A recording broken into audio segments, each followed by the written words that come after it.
হরে কৃষ্ণ। দেখো দিদি ভাইরা, আমি অর্চনা, আমাদের শাশুড়ি বৌমা রান্নাঘরে। আজ বৃহস্পতিবার, নিরামিষের পালা। আমি দেখো তোমাদেরকে একটা ডালের বড়ার মতো করে রেসিপিটা দেখাবো।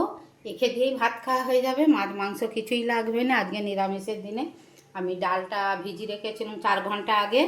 আমি মিক্সির জারে বেটে নিয়েছি, কারেন্ট যদি চলে যায় বাটতে পারবো নি বলে।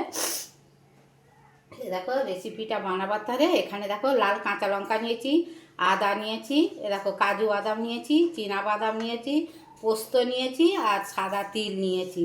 একটা টমেটো দেবো, দিয়ে এটা বেটে এই তরকারিটা করব। যা গরম, আমি কাঁচা লঙ্কা দিয়েই তরকারিটা করব। তোমাদেরকে রেসিপিটা প্রথম থেকে শেষ পর্যন্ত দেখাবো। যদি ভালো লাগে লাইক কমেন্ট শেয়ার করবে, আমাদের চ্যানেলটা সাবস্ক্রাইব করে নেবে, তাহলে নিত্য নতুন রান্নার রেসিপি ভলগ দেখতে পাবে। ফেসবুক থেকে দেখলে আমাদের চ্যানেলটা ফলো করবে, সকলের সঙ্গে শেয়ার করবে।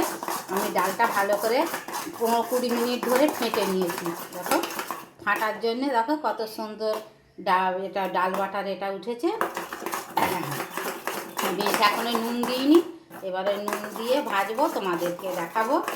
তোমরা কমেন্টে লিখবে আমার এই ডালের বড়া রেসিপিটা কেমন হয়েছে, তাহলে ধন্যবাদ জানাতে সুবিধা হবে। তোমরা কে কোথা দিয়ে ভিডিও দেখছো তাহলে কমেন্টে জানাবে। দেখো এতে আমি 2টো জোয়ান দিয়ে দেবো, হাতে ঘষে দিলে কি হবে, বড়াটা খেলে ভালো লাগবে। জোয়ান আর গরমের সময় হজমও হয়ে যাবে তাড়াতাড়ি। দিয়ে নুন দিয়ে তোমাদেরকে আবার দেখাবো। দেখো দিদি ভাইরা, আমি একটা ফ্রাই প্যান বসিয়ে দিয়েছি, দিয়ে এতে তেল দিয়ে দিয়েছি 2 চামচ।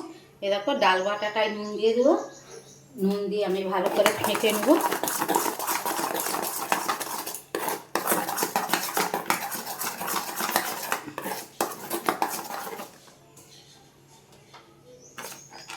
এবার আস্তে আস্তে বড়ার মতো করে ভেজে নেব। নিরামিষের দিনে এইভাবে ফুরুলির মতো করেই হোক, বড়ার মতো করেই হোক, করে রেসিপিটা বানালে একে দিয়েই ভাত খাওয়া যায়।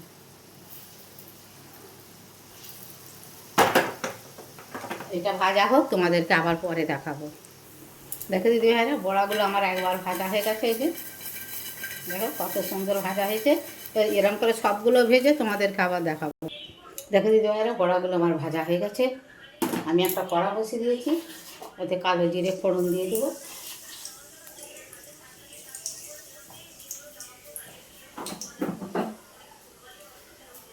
পোস্ত কাজু বাদাম যেই বাটনাটা বেটে নিয়েছি, সেই বাটনাটা ওতে দিয়ে দেবো।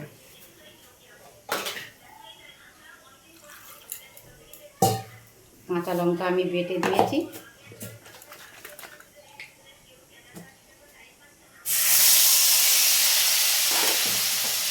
দিয়ে মশলাটা ভালো করে ভেজে নেব। এতে একটা লাল কাঁচা টমেটো দিয়ে দেবো। তেল এতে দেওয়াটাই ঠিক ছিল, আমি ভুলে গেছি। আমি ভালো করে ভেজে কষে নেবো। এবার আমি টক দই নিয়ে নিয়েছি, এতে গুঁড়ো মশলা অ্যাড করে দেবো ফেটে। মলমের মতো করে নিয়েছি। এতে এই যে লঙ্কা গুঁড়ো আর এই যে হলুদ গুঁড়ো,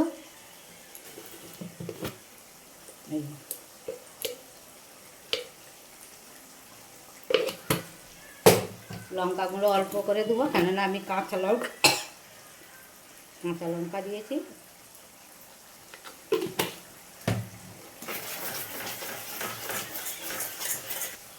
গুঁড়ো মশলা আর দইটা আমি এটা ভালো করে ফেটে নেব। আমি এই তেলটা ভেসে উঠেছে মশলা থেকে, আমি এই তেলেতে লাল লঙ্কার গুঁড়োটা দেবো, তাহলে কালারটা খুব সুন্দর আসবে।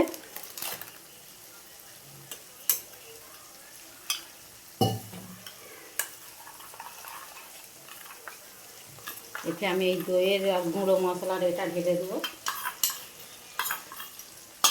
দিয়ে আবার ভালো করে মশলাটা কষে তোমাদেরকে আবার দেখাবো। দেখো দিদি ভাইরা, মশলাটা আমার কষা হয়ে গেছে। দেখো কত সুন্দর কষা হয়ে গেছে, আর তেলও ছেড়ে দিয়েছে। পুরো কালারটা দেখো কত সুন্দর হয়েছে। অথচ ঝাল বেশি দিইনি, আমি কাঁচা লঙ্কা 4টে দিয়েছি, একটু লাল লঙ্কার গুঁড়ো দিয়েছি। এবারে আমি জল ঢেলে দেবো। দেখো মশলাটা কত সুন্দর কষা হয়েছে। যেমন মশলা কষা হবে তেমন খেতেও সুন্দর হবে। এবারে আমি জল ঢেলে দেবো। জল ঢেলে দিয়ে ফুটে গেলে তারপরে বড়াগুলো দেবো। দেখো দিদিরা গ্রেভিটা ফুটে গেছে, এবার একটু গরম মশলার গুঁড়ো একটুখানি অল্প করে দিয়ে দেবো। দিয়ে আমি দেখো যে বড়াগুলো ভেজে রেখেছি এইগুলো দিয়ে দেবো।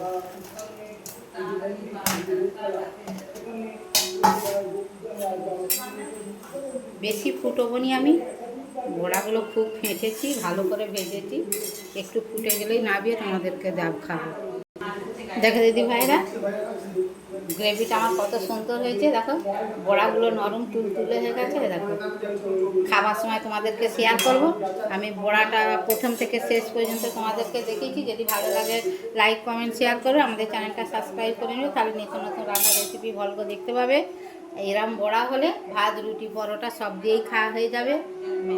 কমেন্টে লিখবে আমার বড়াটা কেমন হয়েছে। তোমরা সবাই ভালো থাকো, সুস্থ থাকো, ভালো থাকো, আমাদের কমেন্ট করো, শেয়ার করো। হরে কৃষ্ণ, রাধে রাধে।